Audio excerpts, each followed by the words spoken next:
안녕하십니까. 흥미유발 박각다시 자연방 과학 토크쇼 다락방의 장풍입니다. 자, 오늘도 저와 함께 우리 일상생활 속에 숨어있는 과학의 비밀을 같이 풀어드릴 분들입니다. 기상캐스터 김수현 씨 그리고 이 다락방의 걸백 최정문 씨 같이 하도록 하겠습니다. 반갑습니다. 반갑습니다. 저번 주에 활약들이 굉장했었어요. 그래. 든든하. 왜 그러세요? 제 얘기 했는데. 든든합니다. 그런데 그거 혹시 아세요? 네. 머지않아서 우리가 이제 상상했던 것들이 현실로 다가오고 있다는 거예요. 저는 지난주에 우리 했던 것도 로봇 거의 현실화 되고 있잖아요. 네. 그거 충분히 가능성이 있을 거라는 생각이 들어요. 우리는 네. 좀 더 이제는 바깥으로 나가봐야 될 것 같아요. 어디로 가요? 어디요? 이제는 우주로 여행이 이제 가능하다는 우리 거죠. 뭐 일본 가서 네. 뭐 이거 회 먹고 뭐 중국 가서 뭐 이런 것처럼. 것처럼 목성 가서 뭐 먹고. 그렇죠. 목성에서 근데 오늘 먹어요? 의상은 잘 맞춘 것 같아요. 약간 우주 느낌 나지 않나요? 아니 별이 되게 많이 그려져 있어요. 오늘 스타네요.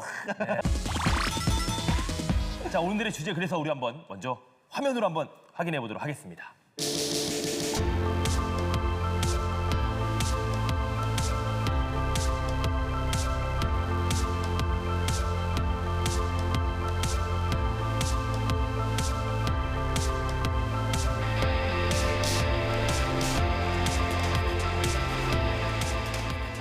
자, 그렇습니다. 오늘의 주제는 바로 우주 탐사라는 것이죠. 혹시 두 분은 이 어렸을 때부터 네. 우주로 어떻게 좀 뭐 떠나는 그런 네. 여행을 가보는 그런 상상을 해본 적이 있습니까? 일단 우리 어렸을 때 유행했던 게 있잖아요. 뭐요? 은하철도 999. 있었죠. 철이. 그거 보면서 나도 저 기차 타고 우주 가고 싶다. 그리고 네. 저 기차에는 달걀하고 사이다 파나. 결론은 기승전 알가 먹는 거, 역시 사이다. 먹는 거 중요하다. 네. 저는 우주에 가고 싶지만 되게 무섭다는 생각이 많이 들었거든요. 그렇죠. 옛날에는 우주선이 출발하다가 막 폭발하고 이런 사고들도 있었잖아요. 맞죠. 그런 걸 보면서 정말 무서운 일이다, 위험하겠다 이런 생각을 되게 많이 했던 것 같아요. 저도 초등학교 때는 SF 영화 같은 거 보면서 막 이런 것들이 현실이 되고 막 가능해지면 어떻게 될까라고 했는데 이 과학을 점점점 배우면 배울수록 무서운 공간이 되더라고요. 온도는 굉장히 낮고 네. 중력도 없고 막 사람이 둥둥 떠다녀야 되는데 막 그렇게 좀 무서운 공간으로 변하는 것 같았는데 네. 자, 우리 오늘 이런 상상들이 이제 정말 일상이 되는 좀 시간을 가질 수도 있다라는 생각이 듭니다. 그럼 오늘의 토크를 좀 한층 더 업그레이드 해주고 풍성하게 해주실 어떤 특별한 손님을 한번 먼저 모셔보도록 하겠습니다. 자, 우주과학자 김혜동 박사님 어서 오십시오. 박사님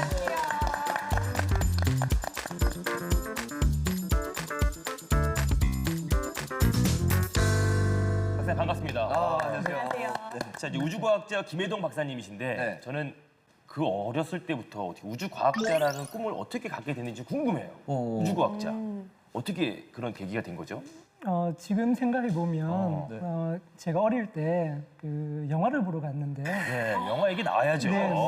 우주와 관련된 영화를 볼 때마다 굉장히 좀 감동적으로 봤었고요. 최근에는 그래비티라든지 그다음에 인터스텔라라든지 그다음에 사실은 1968년인가요? 그때 만든 스탠리 큐브릭 감독의 스페이스 오디세이라는 작품이 있어요. 네.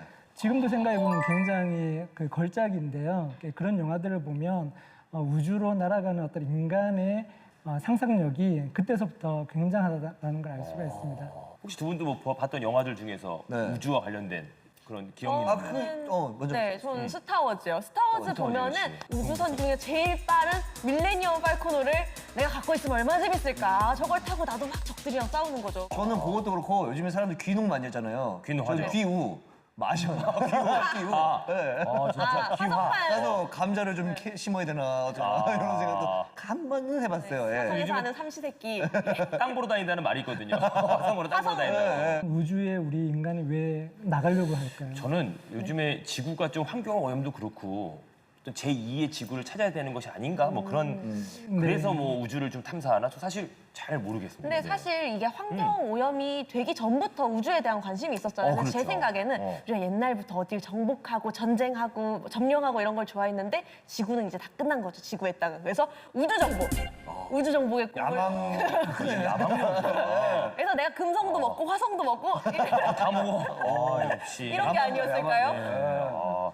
요즘 너무 저희 부동산 경기가 강력하다 보니까 전부 이렇게 땅이나 이제 우리가 그 정복을 하는 거에 이제 좀 말씀을 하셨는데요. 인간이라고 하는 동물은 지적인 동물이고요. 그럼요. 뭔가에 호기심을 가지고 있죠. 맞습니다. 그래서 우리가 어디서 와서 어디로 갈 것인가. 네. 네, 그것에 대해서 우리가 궁금하기 때문에 우주로 나아가려고 이제 했었고요. 지금까지. 그렇죠. 그다음에 우주로 나아가기 위해서 저희가 이제 여러 가지 기술 연구를 하다 보면 거기서부터 파생되는 여러 가지 그 발명품들이 있습니다. 그 주변에 우리가 생각할 수 있는 발명품이라 그러면은 뭐 진공 청소기라든지 정수기라든지 네. 여러 가지 것들이 사실은 우리가 우주로 나아가기 위해서 우주를 개발하면서 나온 기술들을 가지고 또 저희가 쓰는 거거든요. 네. 예.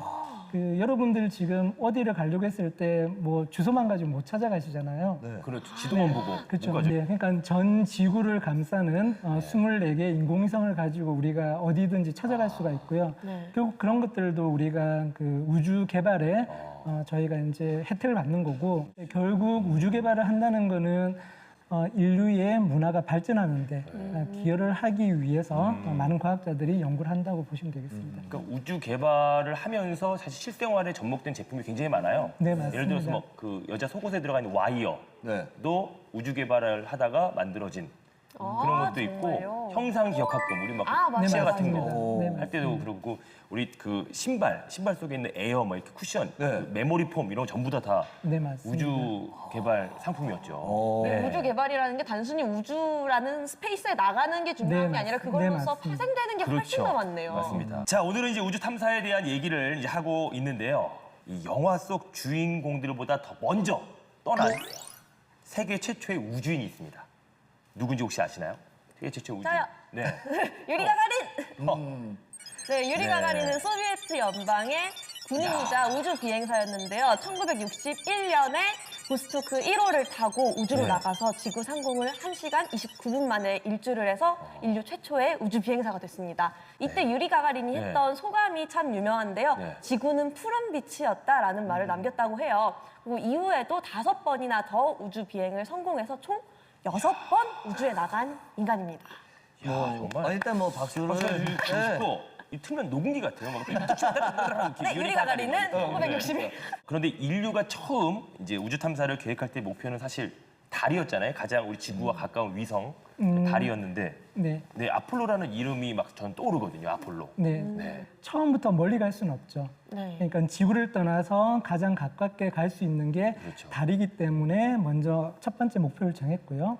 그래서 그 목표를 이룬 다음에는 그 다음에 어디를 가냐 그러면은 조금 더 멀리 소행성을 간다든지 지구에 다가오는 소행성을 가본다든지 그 다음에 그러한 것을 갈 수 있는 기술을 확보를 하게 되면 그 다음에 목표는 이제 화성이 됩니다. 네, 그렇죠. 네네. 왜냐 그러면은 결국 태양계 내에서는 인간이 가장 관심을 가지는 그 행성이 화성이기 때문에 네, 그렇습니다. 제2의 지구라도 불리고. 네, 맞습니다. 아무래도 저도 왜 달만 이렇게 팔까? 이왕 우주에 나갈 거면 금성부터 해서 한 바퀴 쫙 화성까지 도는 코스 요게 좀 괜찮지 않나? 이렇게 한 바퀴 쑥 네. 돌고 오는 이런 생각 하긴 했었거든요. 맞아, 사실 처음에는 달에 갔는데 이제는 다른 뭐 행성들도 탐사를 많이 하고 있거든요. 그리고 그런 걸 준비하고 있기도 하고. 근데 지금까지 지구 궤도 밖으로 나간 인간이 한 500여 명밖에 안 된대요. 근데 이 중에서도 내가 진짜로 나의 여가를 위해서 여행으로서 네. 내 돈 내고 어. 간 사람은 7명밖에 안 된대요. 7명이 있네요. 근데 맞는 거 저는 처음 듣는데 7명이나 있어요? 7명 이나일 수도 있고 밖일 수도 있지만 어쨌든 전체 우주 나갔던 사람 중에 비율을 생각해 보면은 네. 자비로서 우주 여행을 한다는 거는 아직까지는 그렇죠. 되게 네. 어렵고 국가적인 그런 산업으로 좀 많이 진행이 네. 됐던 것 같아요. 저는 이렇게 국가적인 사업에 국한되었던 이 우주 산업이 이제는 민간 기업들도 막 너도나도 막 끼어들고 있다라고 하는데 맞습니까? 네, 맞습니다. 네. 네, 지금부터 한 16년 전에 한 네. 2001년에 처음에 미국의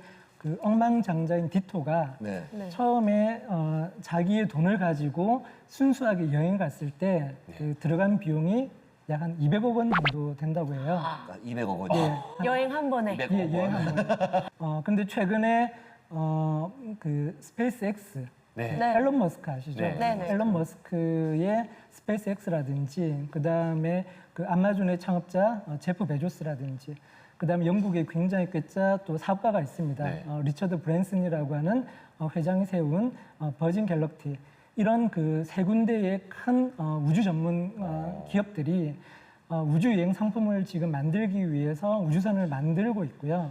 뭐 한 1, 2년 안에 이제 실현이 될 것 같아요. 근데 거기서 지금 예약을 받은 사람들의 그 여행 경비가 어느 정도인지 아세요? 원래는 한 20년 전에 한 200억이었는데 지금도 근데 한 몇십억에서 한 100억은 하지 않을까요? 아니요. 지금은 이제 한 2억 원 내지 3억 원으로 예약을 받고 있다 그럽니다. 그러니까 저도 이거를 기사를 봤어요. 기사 제목이 재밌어요. 우주 여행 대중화 머지않았다. 그래서 우주 여행이 멀지 않았어? 들어가 봤더니 2억 좀 넘더라고. 그래서 아직은 멀었구나. 내가 갈 곳이 아니구나. 뒤로 가게 하죠. 바로. 아까 말씀드린 것처럼 불과 한 20년 전에 한 올라갔다가 내려오는 거 그런 것들이 한 200억에서 지금 한 2억 원 내지 3억 원 정도. 그러니까 비용이 굉장히 줄어들 거라고 생각하고 있습니다. 왜냐 그러면 그 스페이스X의 앨런 머스크가 네네. 최근에 무엇을 성공했냐 그러면 로켓이 올라갔다가 그대로 다시 지구로 내려와서 네. 연료통에 연료를 채우고 다시 올라가는 우리가 그것을 갖다가 재활용 로켓이라고 네네네. 그러는데요. 그것을 굉장히 멋지게 성공을 맞아요. 했죠. 저 그 영상 봤는데 정말 여러분 보면 소름 끼칠 거예요. 로켓이 막 대기권을 뚫고 오더니 정확하게 표시된 그 위치로 딱 다시 회수가 돼요. 정말 어마어마한 기술이거든요. 그렇죠. 이제 그렇게 하게 되면 네. 우리가 국제우주 정거장이나 아니면 우주 호텔에 올라가는 비용이 급격하게 떨어질 수밖에 없어요.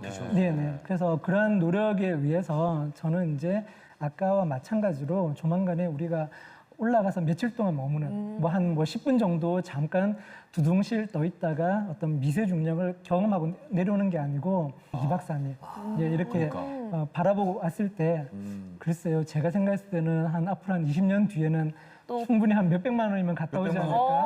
괜찮네요. 이 회수가 되니까 계속 셔틀처럼 운행을 할 수도 있는 거고. 이제는 뭐 우주 정거장이 이제 터미널 A, 터미널 B 해가지고. 네 맞습니다. 그렇게 비타민을 막 더 진짜. 좋고 신혼여행을 우주로 가도 되겠다. 뭐 수학여행을 갈 수도 있고요. 수학여행을. 네, 저는 충분히 그 한 2, 30년 내에 그럴 가능성이 있다고 생각합니다.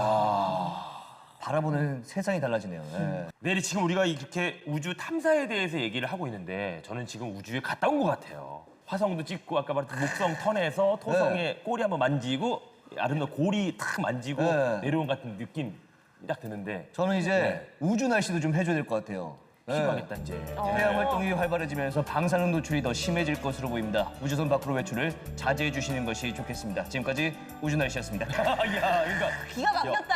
아니 그걸 또 언제 준비했지? 야. 내가 볼 때 우주 날씨 기상캐스터 네. 1호. 뽑으면은 무조건 뽑혀요. 제가 이제 1호죠, 1호. 그렇죠. 이거 좋아해요. 네. 근데 사실 우리가 모르는 게 많아요. 사실 지금 여행이 문제가 아닙니다. 그럼 뭐가 문제죠? 그렇죠. 앞으로 화성으로 이주를 하는 날이 이주요? 올지도 모른다는 거예요.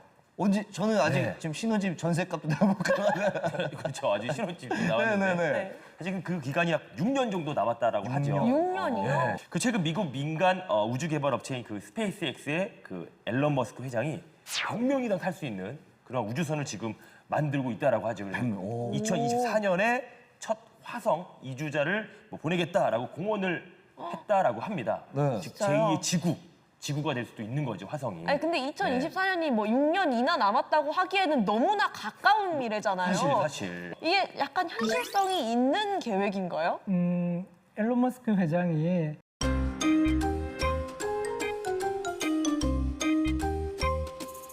열심히 하느냐에 따라 가지고 충분히 열일하셔야겠네요. 미국의 그 항공우주국 나사에 계시는 전문가 옆에 앉아 계셔가지고 그 얘기를 듣는데 제가 물어봤어요. 저기 저 친구가 지금 얘기하는 거 현실성이 있는지. 아, 네. 네. 나사의 답변은 어떤가요? 네, 나사 전문가의 답변은 한숨을 쉬더라고요.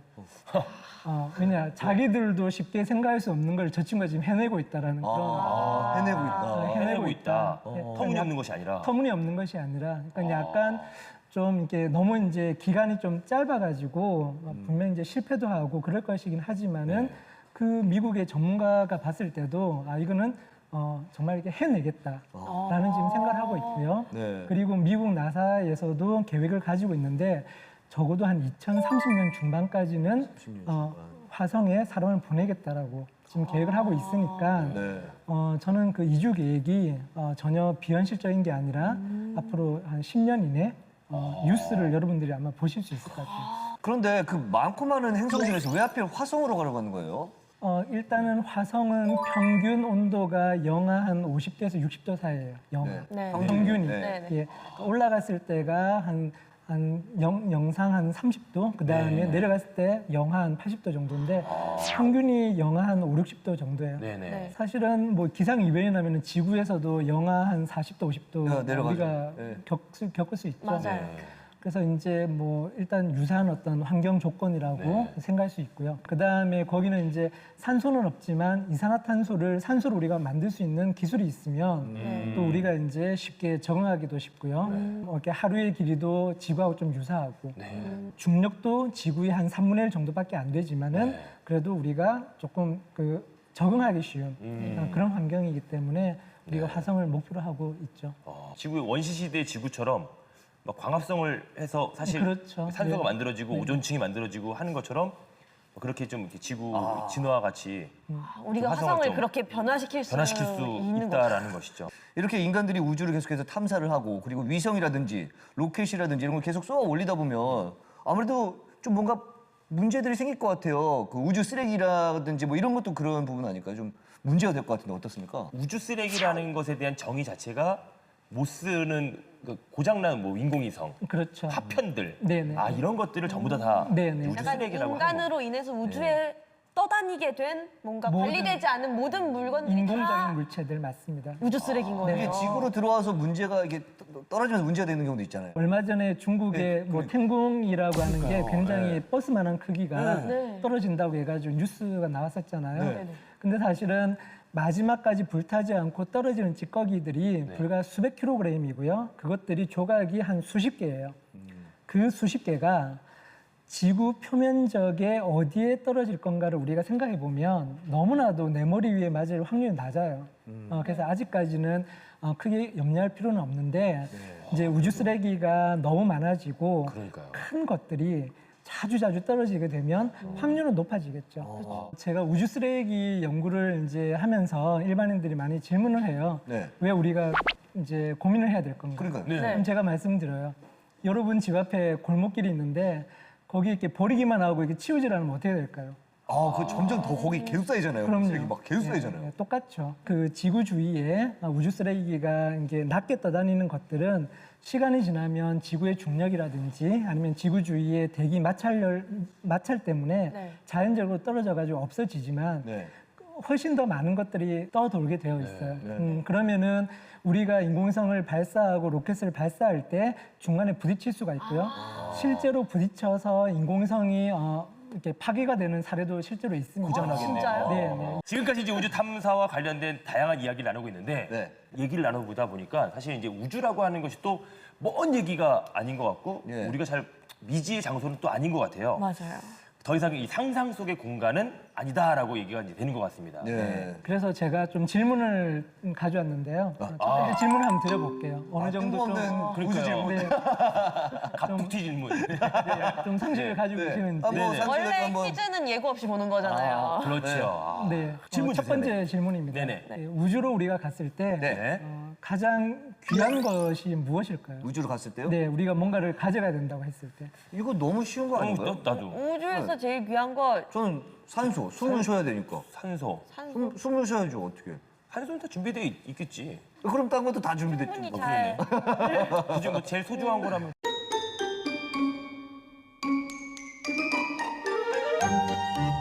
저는 스마트폰. 혼자 외로울 거 아니에요. 그렇게 계속 혼자 계실 때 보시더라고. 어, 배터리도 챙겨가세요. 태양열로. 태양광 전지로 된. 오. 정우 씨는? 정우 씨는? 아니, 저는 우주선에서 머리 감는 거 보셨어요? 아니요? 그걸 보고 저는 좀 약간 생각이 든 게 있어요. 샴푸 가져가겠다고? 샴푸. 물! 물? 우주에서 머리를 감는데 감는 게 아니라 거의 물에 바르더라고요, 이렇게. 네, 그걸 그렇죠. 보고 얼마나 물이 없으면은 저렇게 머리를 뭐 닦다시피 할까라는 생각을 했거든요. 물. 그 머리를 감고 싶으면 물티슈가 낫지 않을까요, 우주에서는? 이왕이면? 그럼 박사님 지금 네. 얘기한 것이 전 산소. 저 물! 저는 너무 말도 안 되는. 스마트폰 밀고 너무- 갔어요. 가보면 혹시 그게 답일지도 아니 모르잖아요. 본인한테 필요한 거니까요. 뭐 어디까지. 스마트폰. 예, 예. 왜냐면 뭐 무슨 일이 생기면 네. 연락 머리 안 연락해야 감아도 되고. 잘 모르겠으면 검색도 해야 되고. 정답은 정답 뭘까요? 정답은 물입니다. 물은 우리가 어느 정도 가지고 가면은 물로부터 또 산소도 우리가 뽑아낼 수도 있고. 전기 분해해서요. 그렇죠. 네. 아. 그리고 물은 어쨌거나 우리가 뭐 우주 공간에 국제 정거장에서 이제 몇 개월 동안 산다고 했을 때 어쨌거나 씻어야 되겠죠. 네. 씻지 않으면 너무 냄새 나니까. 아, 머리 감아야 돼요. 그리고 또 뭔가 또 우리가 또 닦아야 되고. 네. 뭐 하다못해 또 양치질도 해야 되고요. 네. 그래서 뭐 물이 일단 가장 중요하죠. 지금 다음 또 질문 또 있으신가요? 네. 네, 다음 질문은 네네. 우주선 안에서 우리가 피해야 될 생리 현상 무엇일까요? 생리 현상이요? 아 근데 생리현상. 생리 현상을 여러 가지가 참을 있죠. 수 있나요? 사람이 못 참는 거 아니에요? 생리 현상을? 우주 정거장에서 네. 저는 그런 것 같아요. 500일 동안 우리가 막 우주 비행을 해야 되잖아요. 네. 네. 그럼 그 500일 동안 100명이서 네. 하루에 2번씩 큰 일을 본다면 네. 그 양이 분명할 거 아니에요. 아. 그럼 우주 비행을 우주선이 뜨려고 하면 가라앉고 하다가 뜨려고 점점 가라앉고 무거워져서 점점 무거워진다. 아. 거의 500일이니까. 큰 거 반 사람 반 이렇게 꽉 차를 것 같아서 저는 큰 거. 저는 그러면 저는 저거 트름. 이게 좀 우주식이 엄청 막 맛있는 게 좀 별로 없잖아요. 네. 뭐 맛있는 거 혼자 먹었다가 트름에다 걸리면 안 되니까. 딸꾹질 하면 안 되겠네. 왜냐면 화장실에서 밖에서 초코파이 먹고 먹었는데, 나왔는데 밖에서 나왔는데 뭐 먹었는데? 나도 원래 트름했는데 네. 초코파이 먹었지. 이거는 이게 위험하죠. 그럼 아니, 우주선에서 제일 중요해야 될 거는 우주선이 안전하게 가려면 폭발 안 해야 되잖아요. 항상 영화를 보면 다 네. 폭발해서 망하더라고요. 그래서 불이 안 나야 될 것 같아요. 그래서 내가 몸으로 불을 낸다면은 뭘로 낼 수 있을까 했을 때 방귀. 방귀에 불 붙어요. 아니 이거 일리 있다. 방귀에 불 붙이는 시험. 네, 제가 TV에서 봤어요, 어렸을 때. 나랑 비슷한 거지. 네. 내가 큰 거 보면서 안 돼? 같이 나오잖아. 그 가스가 같이 나오지 자, 않나요? 그럼 선생님 정답은요? 네. 네. 역시 또 정답을 맞추셨는데요. 기체는 빼면 되지 않을까요? 좀 바깥으로? 왜냐 그러면 우선은 이게 뭐 그 큰 거라든지 네. 아니면 작은 거라든지 이런 것들은 사실은 이렇게 모아가지고 다른 방식으로 이렇게 밖으로 우주선 밖으로 내보내도 될 수가 있어요. 근데 이제 방귀는 아까 말씀하신 것처럼 사실은 이렇게 폭발성 어떤 그 기체가 되는데 그것을 우리가 이렇게 통제를 하지 않고 몰래 여기서 막 뭐 빵구를 싸고 다니면 그것이 여기저기 이제 떠다니다가 같이 만나서 사고가 일어나요. 크게 이렇게 뭉쳐가지고 야. 어떤 인화성 물질에 의해서 이렇게 터지면 안 되겠죠. 아니, 근데 실제로 나갔을 때 우주 그 비행사들이 방귀를 그러니까. 다 참을 수는 없는 거죠. 참을 지금은 수는 어떻게 없으니까. 하고 있어요? 화장실 있죠. 네. 화장실에 들어가서 한정된 공간 안에서 소화를 해야 되죠. 근데 우리 지구에서는 사실은 뭐 몰래 해놓고도 안 했다 그러고. 아니, 뭐 그죠? 집다가 갑자기 다 했는데 하잖아요. 왜 나 불렀었는데 하고 있고. 예, 그래서 거기서 그러면 안 되죠. 자, 그런데 지금까지는 사실 이게 다른 나라의 이야기만 했잖아요. 네. 그러면 우리나라의 우주 개발의 역사도 정말 궁금합니다. 그렇죠. 사실 네. 지금 벌써 우리나라도 최초 우주인이 나온 지 10년이 됐잖아요. 네. 맞아요. 그렇죠. 10년 동안 좀 많은 어떤 발전들이 이루어졌을 것 같은데 어떻습니까 지금? 우주인의 역사보다 사실은 인공위성을 개발한 역사가 훨씬 더 오래됐고요. 그렇죠. 맞아요. 예, 우리나라의 정부가 우주 개발을 위해서 정부의 예산을 들여가지고 만든 첫 번째 실용급 위성. 그것은 이름이 아리랑 네 1호. 맞습니다. 아리랑 1호 위성이고요. 1995년도에 개발을 시작해서 1999년 12월 21일 날 첫 번째 올라갔습니다. 그다음에 천리안 위성이라 그래서 더 높은 곳, 정지 궤도에 머무를 수 있는 인공위성을 저희가 또 쏘아 올렸습니다. 네. 벌써 한 20년이 벌써 넘었죠. 이제 인공위성의 역사에 대해서 말씀드렸고요. 네. 이게 우주 로켓의 역사도 있죠. 저희가 네. 이제 나로호를 2013년도에 발사시켰고요. 그렇죠. 그것을 기반으로 해가지고 저희가 2020년도에 한국형 발사체, 정말 진정한 우리나라의 첫 번째 그 우주 로켓을 2020년에 시험 발사를 할 예정이고요. 그 다음에 2021년도에 본 발사를 할 예정입니다. 이제 그게 성공이 되면 네. 그 다음에 우리나라의 달 탐사선을 2020년도에 보내고요. 네. 그 다음에 2030년도 이전까지 달에 실제로 착륙하는 걸 저희가 지금 계획하고 있어요. 네. 자, 사실 우리가 이제 우주를 개발하는 것도 그냥 무분별하게 막 개발하는 것도 사실 뭐 좀 문제가 있을 것 같고 네. 사실 지금은 잘 우주를 좀 잘 이용하고 잘 보존하고 뭐 우주 쓰레기 같은 것도 잘 처리하면서 좀 이용을 해야 될 것 같다라는 생각이 듭니다. 저는 화성 화성. 주택 청약을 하나 들어야겠다. 화성에 야. 가서 살아야죠. 네. 지금부터 보여야 돼요. 그럼 언제 신청한대요, 네? 그거는? 그거 빨리 해야 왜냐면 청약 1순위 올라갈 수 있거든요. 그렇죠. 지금부터라도 역시 네, 참 그만큼 준비하는 이제 우주가 가까워진 것 같다. 준비하는 새신랑. 네, 네. 네. 오늘 얘기를 들으니까 아 내가 우주로 잘하면 신혼여행을 갈 수도 있지 않을까 그런 생각이 들어서 굉장히 이제 곧 일상 속에 들어올 수 있겠다 우주가 이런 언제 생각이 결혼하세요? 그냥 그러면 못 들을 수 있어요. 왜 그래요? 우주 여행이 금방 나올지도 모르잖아요. 경기도 화성으로 갈 수도 있죠.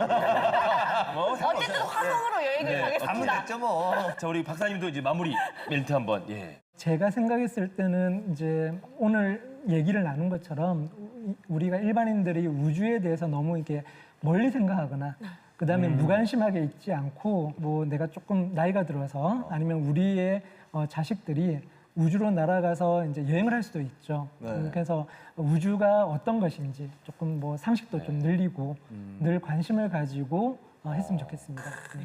자, 오늘 같이 해주신 우리 김혜동 박사님 오늘 함께 해주셔서 정말 다시 한번 감사의 말씀을 드리고요. 자, 다락방은 다음 주에도 아주 흥미로운 주제를 가지고 다시 찾아뵙도록 하겠습니다. 과학의 눈으로 세상을 엿보는 재미, 다락방! 감사합니다. 지금 제가 김 박사 아닙니까? 김 박사의 그 그래서 그 처음에는 뭐 로봇을 만드는 과학자가 되는 게 꿈이었었고요. 네. 그 다음에 이제 커서 어떤 과학자가 될 건가 보다 보니까 그 우주에 대해서 연구하고 뭐 인공위성을 만들고 하는 것이 굉장히 매력적이어서 그쪽을 전공하게 되었습니다. 그 오줌이라고 하는 게 이렇게 좀 더러운 게 아니고 자기 몸에서 나온 이렇게 깨끗한 성분이기 때문에 제가 또 먹기도 하잖아요. 내가 뭐 맞아, 약간 민간요법처럼도 있잖아요 오줌 내건 먹어라. 참겠는데 남의 것까지 굳이. 정수리에서 먹는 거니까.